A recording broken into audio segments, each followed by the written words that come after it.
Welcome to Wisdom for the Present, where we take ancient truth and bring it into clear, modern understanding.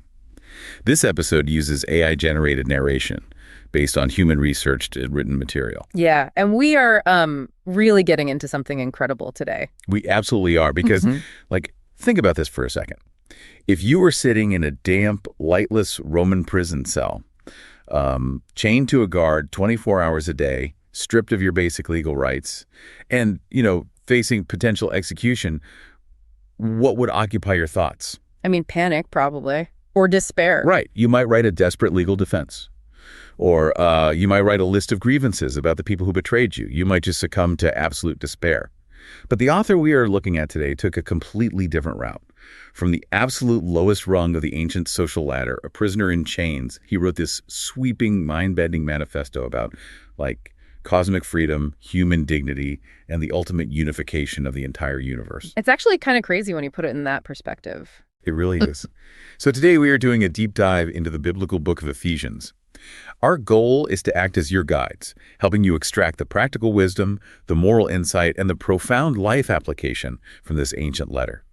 We are going to look at the massive claims it makes about human identity, how it completely subverted the power structures of the Roman Empire, and what happens when we try to apply those same explosive ideas to our own divided, anxious 21st century lives. And to understand how explosive this letter really was, you really have to mentally place yourself in the environment where it landed. So the Apostle Paul is writing this around the year 60 or 62 AD. Right. He is imprisoned, likely in Rome, waiting to see if he will live or die. And he's sending this letter to the Christians in Ephesus, a city that was the absolute epicenter of culture, commerce, and pagan worship in Asia Minor, which is what we now call Turkey. Ephesus was a massive deal, right? It wasn't just some quiet, dusty village. Oh, not at all. It was the New York or Las Vegas of antiquity. I mean, you had the Temple of Artemis or Diana, which was quite literally one of the 7 wonders of the ancient world. Wow. Yeah, and it functioned as a massive central bank, a place of asylum for criminals, and the center of this booming local economy driven by silversmiths making idols. The city was a total sensory overload of wealth, magic, philosophy, and the wild, ecstatic festivals of gods like Bacchus, which involved mass public intoxication and frenzy. And right in the middle of this chaotic, hyper-commercial pagan metropolis, you have this tiny, budding community of Christians. But they aren't a monolithic group. They are a deeply volatile mix of people who historically just hated each other. Exactly.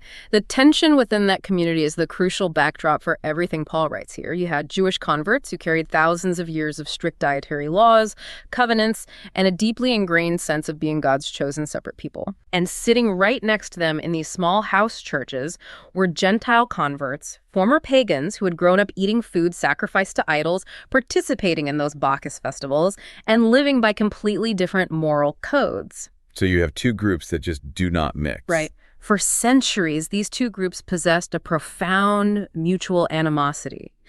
The Jewish worldview saw Gentiles as inherently unclean outsiders to the promises of God. And the Greco-Roman worldview often viewed Jews as bizarre antisocial separatists. Putting them in the same room and telling them they were now spiritual siblings was basically a recipe for disaster. Here's where it gets really interesting, though. Because Paul's approach in this letter is so fascinating. He doesn't start by playing the role of a referee. No, not at all. He doesn't open the letter with a list of behavioral rules to keep the peace. He doesn't say, look, I know the cultural differences are hard, but please try to share the bread fairly at dinner. He completely bypasses the immediate behavioral squabbles and goes straight to the grand architecture of the cosmos. Yeah, he takes this messy, divided group of people and tells them that to understand how to treat each other on a Tuesday afternoon, they first have to understand what happened before the universe was even created. It's just a huge scope. It's a massive, soaring vision of reality. In the original Greek, the opening verses of Ephesians chapter 1 are essentially a single, breathless, continuous sentence. Oh, wow. Really? It's an outpouring of praise where he blesses God for choosing and predestining believers. And here is the key phrase, before the foundation of the world. He is telling these people, who are likely feeling very small and marginalized in the shadow of the Temple of Artemis, that their spiritual blessings are not an accident. Right. The community they are forming is not a backup plan. It is the realization of a blueprint that existed before time began. Okay, I need to stop right here. Because we hit a wall with modern sensibilities almost immediately. All right. When you use words like predestining or predestination, that sets off alarm bells for someone living today. Oh, absolutely. Because, we prize individual agency. We believe our choices matter. When a modern listener hears that everything was decided before the foundation of the world, the immediate reaction is resistance. It sounds like the universe is a rigged game. Yeah, sounds fatalistic. Exactly. Right. Like, if God is pulling all the strings and choosing people in advance, it strips away free will and paints a picture of a tyrannical deity who creates some people just to discard them. How do we reconcile this ancient cosmic blueprint with our need for actual human agency? That reaction is entirely natural, and, it's a philosophical friction point that scholars have debated for centuries. The modern dread of predestination usually stems from the assumption that humanity is basically neutral. Like, we're standing at a crossroads, and God arbitrarily pushes some down the path to life and forces others down the path to ruin. Right, like picking teams at random. Exactly. But according to the sources we're looking at, specifically Barnes' notes on this text, that is fundamentally completely opposed to the mechanism Paul is describing. To understand Paul's view of predestination, you have to understand his diagnosis of the human condition, which he lays out starkly in chapter 2. And it's a pretty bleak diagnosis, right? Very. He describes humanity in its natural state as being dead in trespasses and sins, and by nature, children of wrath. Which is another incredibly harsh phrase. Children of wrath. It is harsh, yeah. But it is necessary for the mechanism of grace to make sense. He is arguing that no human being is in a neutral state, actively seeking out divine truth and moral perfection. The natural inclination of humanity, left entirely to its own devices, its own free will, is to wander away, to build monuments to its own power, to exploit others, and to fracture into hostile tribes. So we're not neutral at all. Right. If humanity were left completely alone, the collective trajectory is self-destruction. The concept of being dead implies a total inability to self-resuscitate. So the ancient perspective here is that predestination did not add a single pang of sorrow to the human experience. It did not force anyone into misery who was otherwise heading for paradise. Because the default trajectory was already the cliff. Precisely. If the default trajectory is ruin, then predestination is an eternal design of rescue. It is the decision made before time began to intervene. God did not wait to see if humanity would eventually figure out how to save itself. He launched a rescue mission before the first star was formed. Wow. And when you shift the perspective from seeing predestination as a mechanism of exclusion to seeing it as an unmerited, guaranteed intervention to save people who could not save themselves, the tone transforms from dread to profound gratitude. I see the philosophical shift there. It changes God from like a cosmic dictator sorting lottery tickets into a first responder, pulling people out of a burning building that they themselves set on fire. That's a great way to put it. And this brings us to the concept of the earnest of the Spirit that Paul mentions in chapter 1. Right, the earnest. Yeah, so Matthew Henry's commentary points out that in ancient real estate or business transactions, an earnest was a down payment. It was the first installment of the purchase price that legally guaranteed the rest of the payment would follow. Oh, like earnest money when you buy a house today. Exactly the same concept. Paul tells these believers that the Holy Spirit is given to them as that down payment. It secures their future inheritance. It is a piece of the actual eternal reality given to them in advance in the middle of their messy earthly lives. I want to translate this massive theological concept into the reality of the person listening to us right now. Because, we don't use the word predestination in our daily lives, but we deal with the anxiety of earning our place every single day. Oh, constantly. We live in a culture absolutely consumed by the hustle. Your worth is entirely tied to your output. Think about the way we operate. You have to prove your value to your boss to keep your job. You have to curate the perfect aesthetic on social media to maintain your social capital. You have to perform perfectly in your relationships to avoid being abandoned. It's all transactional. Exactly. Everything is a transaction based on your works. If you stop producing, you lose your worth. It is an exhausting, frantic way to exist because your identity is constantly on trial. The psychological toll of that is staggering. You are perpetually one mistake away from being deemed irrelevant. And into that modern anxiety, Ephesians drops this incredibly disruptive counter-narrative. Chapter 2 says, "For by grace you have been saved through faith, and that not of yourselves. It is the gift of God, not of works, lest anyone should boast." It's the ultimate anti-hustle message. It really is. Yeah. It is telling you that your highest possible identity, your ultimate worth, is a free gift. You did not hustle for it. You did not earn it through a flawless moral track record or a high productivity score. Which means, and this is the absolute most crucial part, you cannot unearn it by failing to be productive enough today. The mechanism of grace completely short-circuits the anxiety of self-justification. If your core identity is that you were chosen and loved before the foundation of the world, you no longer have to walk into a room desperately trying to prove you deserve to take up space. You can step off the treadmill of constantly curating your worth. Which brings up a really vital reflection for you, the listener. Where are you currently exhausting yourself trying to earn your basic worth? Is it in the sheer volume of hours you put in at the office? Is it in never saying no to anyone, so you're always viewed as the helpful one? That's a huge one. Yeah. Imagine what would happen to your daily stress levels if you genuinely internalize the idea that your ultimate value is a gift that is already secure, already given, and fundamentally untouched by your daily performance metrics. And that internalized security is actually the only thing that makes the next phase of Paul's argument possible. How so? Because once you deeply realize that your status is an unearned gift, you immediately lose the right to look down on anyone else. If you didn't earn your way in, you can't be a gatekeeper. Right. This is the bridge into chapters 2 and 3, where Paul unveils what he calls the mystery. In the Greco-Roman world, the term mystery usually referred to secret initiation rites of pagan cults, hidden knowledge reserved only for an elite inner circle. But Paul redefines the word. He says this mystery is a divine truth that was concealed for ages, but is now being blasted out into the public square for everyone to see. And the big reveal is that the Gentiles, the people who were historically viewed as unclean, pagan outsiders, are now fellow heirs, belonging to the same body, and partakers in the same promise as the Jewish insiders. Exactly. And Paul uses incredibly visceral language to describe this. He says that the Gentiles were once aliens from the commonwealth of Israel, strangers to the covenants, having no hope, and without God in the world. But now, Christ has broken down the middle wall of separation. That middle wall, that's a very specific image, isn't it? Very specific. This wasn't just a metaphor for his Jewish readers.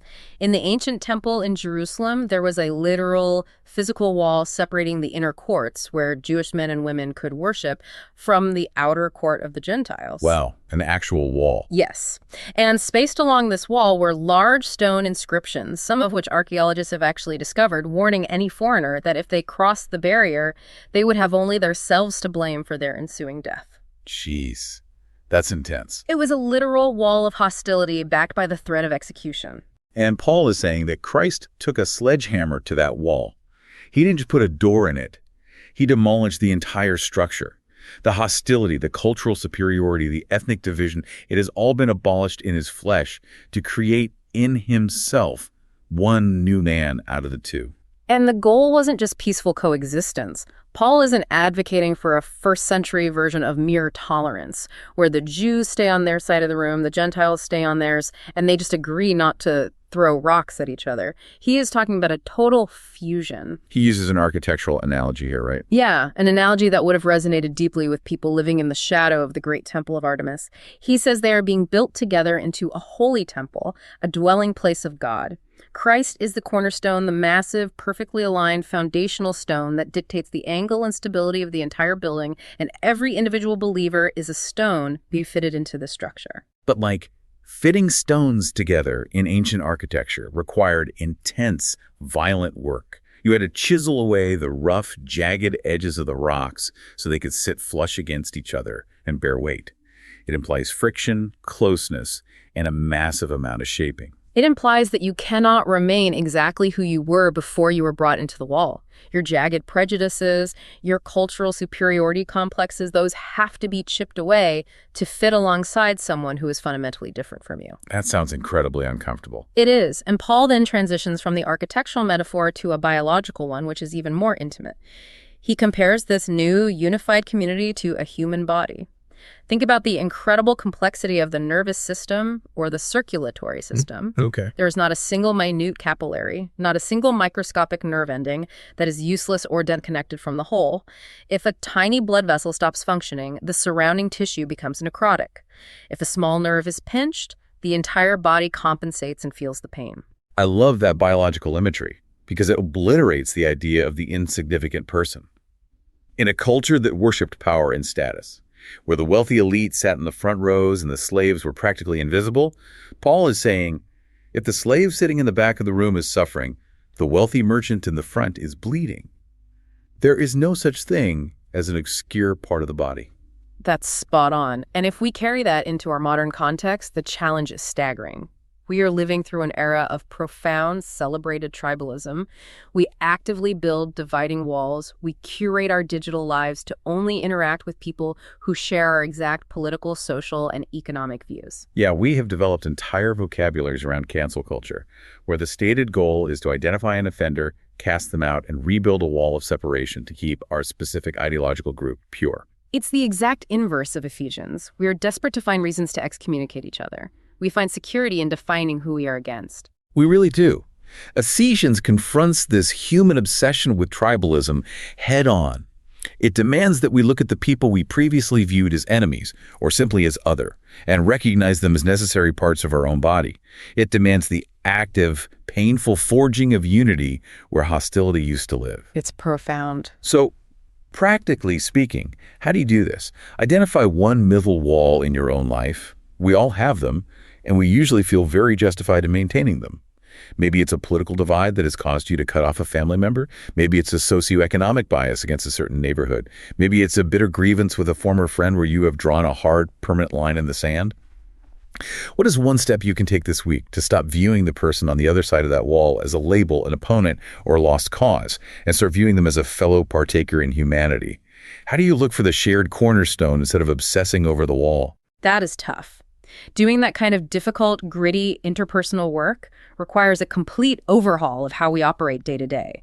You can't achieve cosmic unity while still hoarding your own selfish ambitions. And this is exactly where Paul pivots in chapter 4. Right. He gets very practical. Very. He moves from the soaring heights of cosmic theology down to the absolute dirt-level reality of grounded ethics. He has explained the blueprint, he has explained the tearing down of the wall, and now he says, I, therefore, the prisoner of the Lord, beseech you to walk worthily of the calling with which you were called. It's a massive therefore. He is saying, since you are part of this cosmic rescue mission, since you are a vital organ in this unified body, you have to actually act like it. He describes this behavioral shift as a wardrobe change. He commands them to put off the old man, which he says grows corrupt according to deceitful lusts, and to put on the new man, which was created according to God in true righteousness and holiness.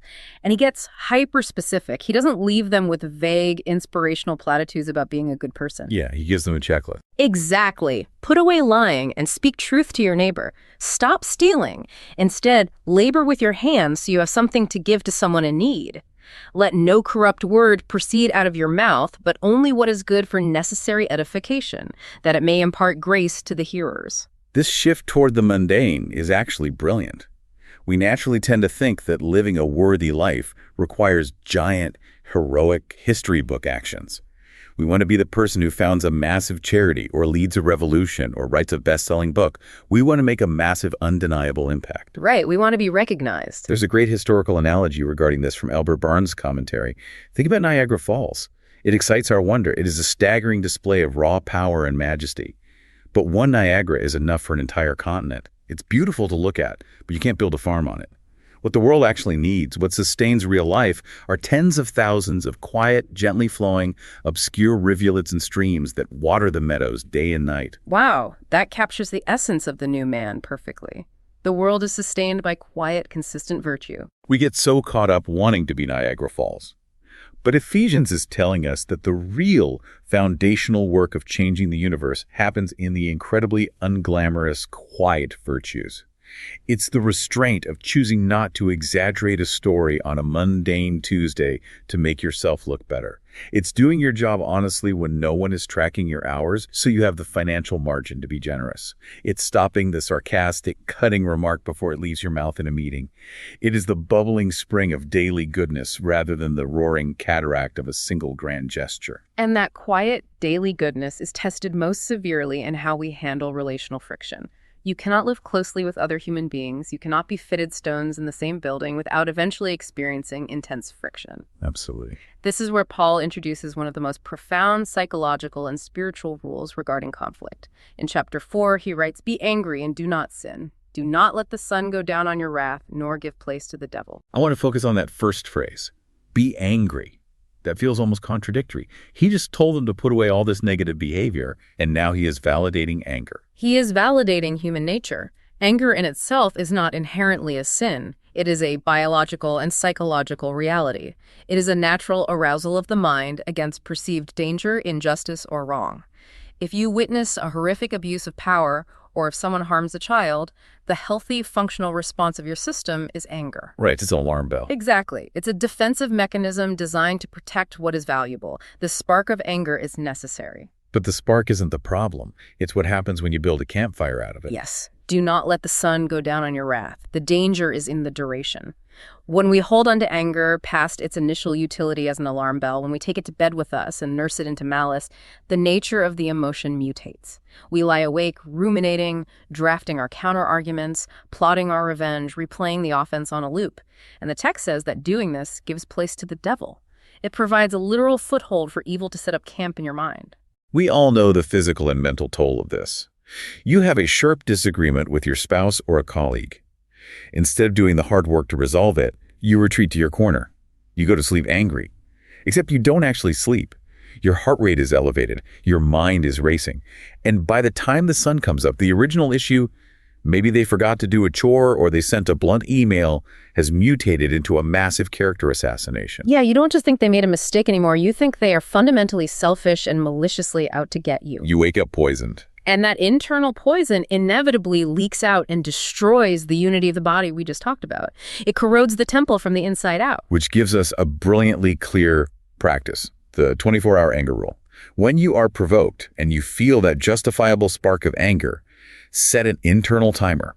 Ensure that you do whatever it takes to resolve the internal bitterness or initiate the interpersonal conflict resolution before the day ends. Do not carry yesterday's malice into tomorrow's sunrise. That is powerful. It is. That might mean having a highly uncomfortable, vulnerable conversation at 10:00 p.m. Or, if the other person isn't safe or available to talk to, it means doing the grueling internal work of forgiveness in your own mind before you close your eyes.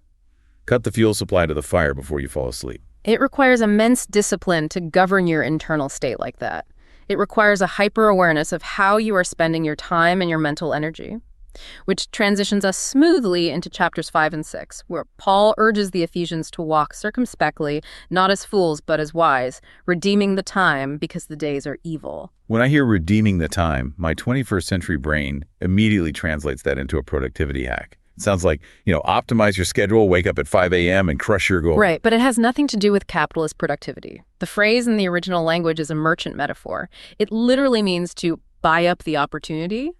Imagine a merchant walking through a chaotic, crowded bazaar, spotting a highly valuable, rare commodity, and snapping it up before it disappears. Oh, I see. Paul is saying that the days are evil, meaning the surrounding culture is incredibly effective at consuming your life with frivolous, destructive, or empty pursuits. Time and the specific opportunities to do good within that time are fleeting.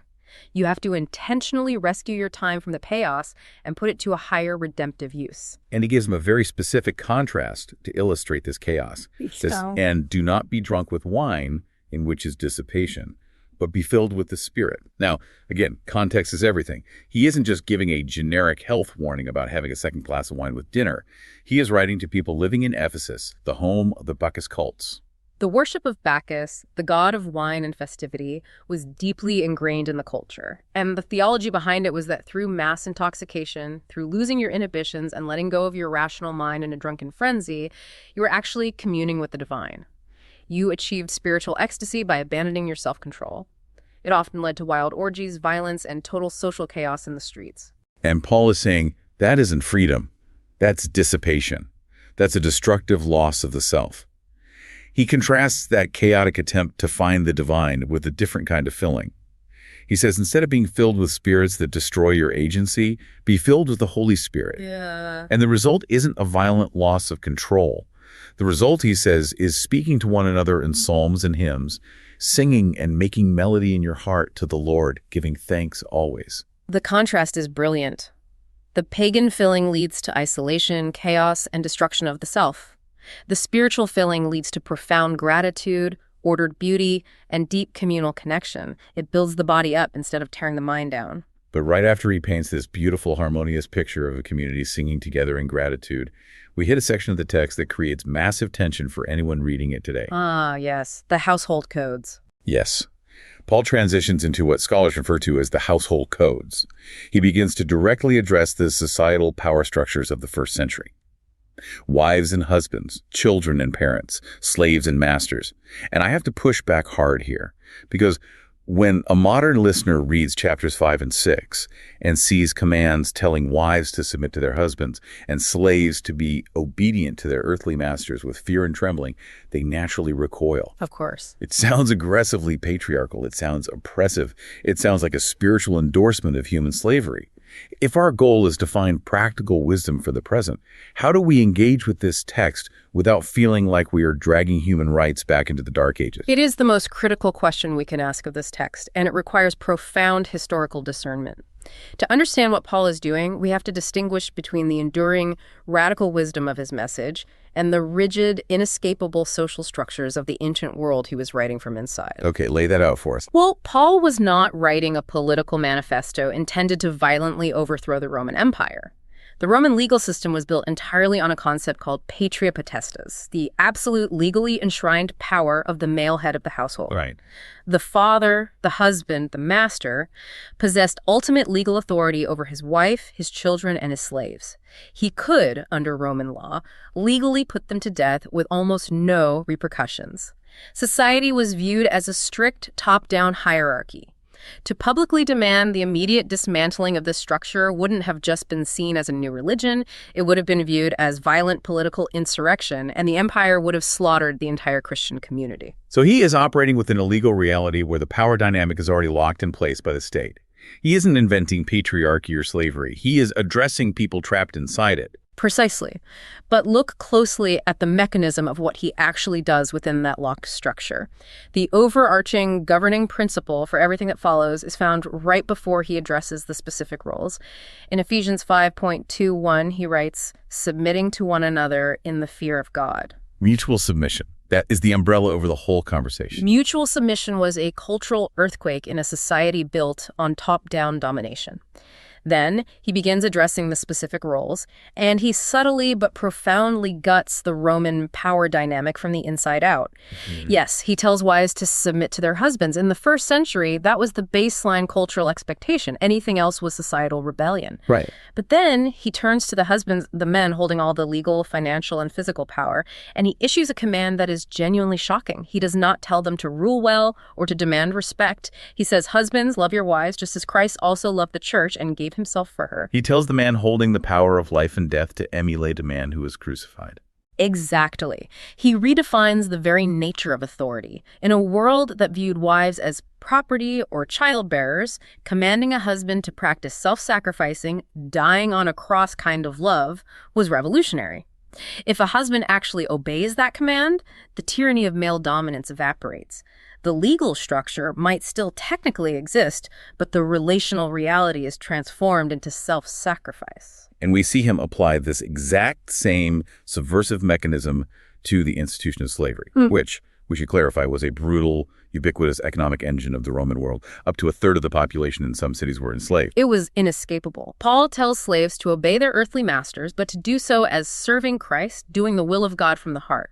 By doing this, he gives them a sense of profound spiritual dignity and internal agency that the Roman legal system completely denied them. They aren't just property, they are actors in a cosmic drama. But the real revolution happens in what he says next. He turns to the masters. These are men who could legally beat, brand, or execute their slaves, and Paul tells them, "And you, masters, do the same things to them, giving up threatening, knowing that your own master also is in heaven, and there is no partiality with him." Wait, do the same things to them? He is telling the legal master to serve the slave. He is completely hollowing out the psychological justification for slavery. He looks the master in the eye and reminds him that in the cosmic reality, he is nothing more than a servant himself. And his earthly slave is his absolute spiritual equal.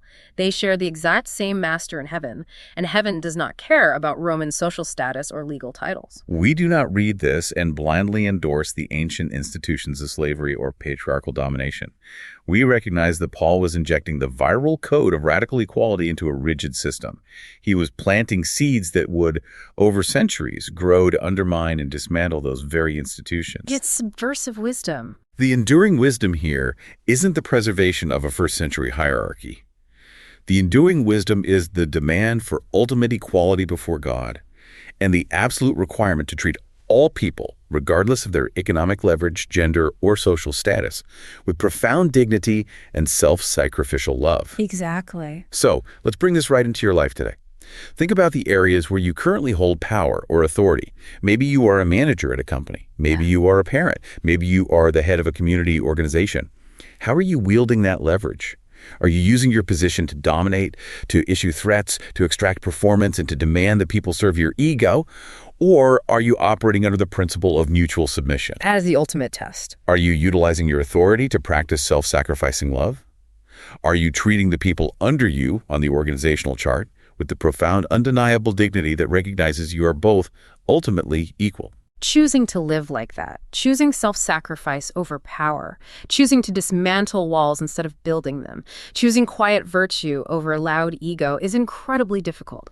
It goes against the gravitational pull of human nature, and it goes against the flow of the entire world system. Paul knows this is going to be a brutal struggle. Which makes sense of how he ends the letter. Right? He concludes the letter with a dramatic shift in imagery. He moves from the household to the battlefield. In chapter 6, he introduces the famous armor of God passage. He tells them to be strong in the Lord, and then he frames the nature of the struggle. He says, "For we do not wrestle against flesh and blood, but against principalities, against powers, against the rulers of the darkness of this age, against spiritual hosts of wickedness in the heavenly places." Okay, I have to stop and ask the skeptic's question here. When Paul starts talking about wrestling with principalities and spiritual hosts of wickedness, what exactly are we dealing with? For a modern, rational listener, this imagery immediately conjures up horror movies, literal demons with pitchforks flying around trying to cause car accidents or make you lose your keys. Is there a way to understand this cosmic warfare in a way that actually grounds it for a 21st century mindset? It's crucial to understand how the ancient mindset viewed the intersection of the spiritual and the material. While the first century worldview certainly included the idea of spiritual beings, Barnes's commentary points out that the practical daily reality of this warfare isn't about looking for ghosts in the shadows. It is about recognizing the pervasive systemic nature of evil. Okay, tell me more about that. Well, when Paul talks about principalities and powers, he is referring to the unseen forces that drive human behavior. He is talking about the battle against toxic ideologies, against deeply entrenched systemic injustices that seem to have a life of their own. He is talking about the cultural currents of greed, the pernicious fashions that degrade human worth, the propaganda that fuels tribal hatred, and ultimately the corruption within our own hearts. These forces are larger and more powerful than any single individual. That reframes the entire concept of conflict. Paul explicitly says, we do not wrestle against flesh and blood. When we feel attacked or when we are outraged by an injustice, our default biological reaction is to blame a person. We want a flesh and blood enemy. We want to attack the person across the political aisle. We want to destroy the coworker who undermined our project. We want to exact revenge on the family member who insulted us. It's much easier to fight a person. Exactly. But Ephesians is challenging us to realize that the person standing in front of you is not the ultimate enemy. They're often just a victim, a captive of the same toxic ideologies, systemic prejudices, or internal brokenness that you yourself are fighting against. Exactly. If flesh and blood is not the actual enemy, then you cannot use conventional flesh and blood weapons to fight the battle. You can't use hatred, slander, manipulation, or physical violence to defeat a spiritual ideology. It doesn't work. It just perpetuates the cycle of destruction. Which is why Paul provides a completely different set of equipment. Yes. He uses the visual of a fully armed Roman legionary, an image his readers would have seen patrolling the streets every single day, and maps spiritual defenses onto the armor. He goes through the list piece by piece. You have the belt of truth buckled around your waist, holding the core together.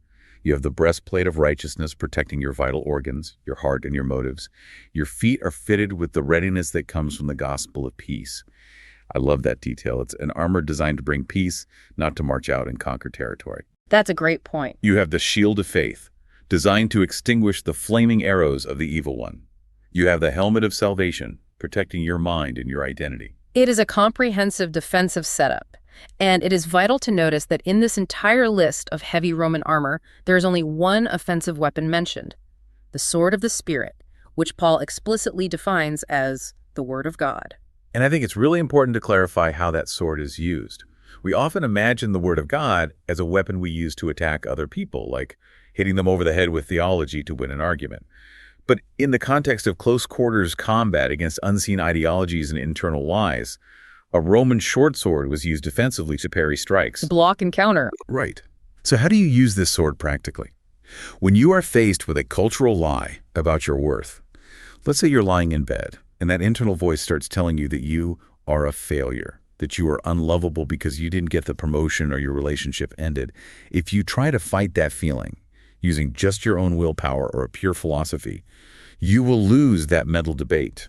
The anxiety will overwhelm you. It's too heavy of a burden. Exactly. Yeah. Instead, you use the sword of the Spirit. You meet the lie with a specific, grounded truth. You remind yourself of the reality from chapter 1. I am chosen, I am accepted, my worth was secured before the foundation of the world. When the culture tells you to nurse a grudge and exact revenge, you parry that impulse with the truth from chapter 4. I will forgive, just as I have been forgiven. You wield specific truths to cut through the fog of dissection. And the overarching command in this entire martial section is not to march forward and dominate the culture. The command is repeated over and over. Stand, withstand, stand therefore. You put on the armor of truth, peace, and righteousness simply to hold your ground. You stand firm in the reality of the new humanity God has created, refusing to be pushed backward into the old chaos. We have covered a massive amount of ground today.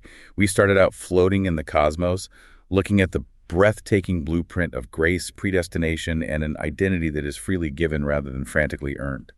We saw how the realization of that grace takes a sledgehammer to the middle walls and division, demanding that we forge unity out of hostile, fractured tribes. We covered a lot of history, too. We did.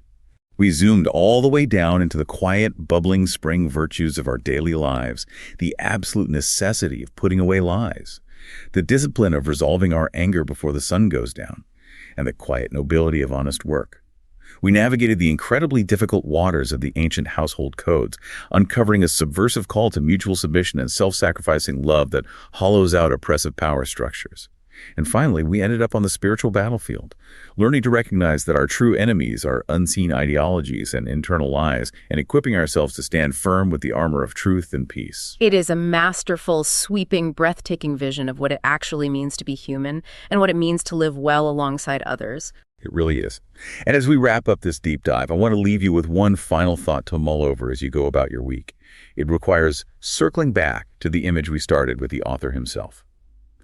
Paul wrote this sweeping cosmic masterpiece about ultimate, unbreakable freedom. He wrote about profound unity and about believers being seated in heavenly places. And he wrote all of it while he was literally chained to a wall, relying on others to bring him food and waiting for the Roman legal system to decide if he would be executed. He calls himself an ambassador in chains. That irony is just incredible. It's powerful. If you read his final closing prayer request at the very end of chapter 6, you notice something staggering. He doesn't ask the Ephesians to pray for his release. He doesn't ask for a better lawyer. He doesn't ask for the chains to be removed or for his circumstances to be made comfortable. He asks that utterance may be given to him, that he might open his mouth boldly to make known the mystery of the gospel. He asks for the courage to fill his purpose exactly where he is, chains and all. What would happen if, in our own moments of restriction, suffering, or deep frustration, we stopped waiting for our circumstances to be perfect? What if we stopped asking for an easier path and instead asked for the profound courage to use our current position, even our chains, to shine a light in the dark? That's the heart of this section. This is Wisdom for the Present, where understanding leads to clarity, and clarity shapes how we see and live. We'll see you in the next episode.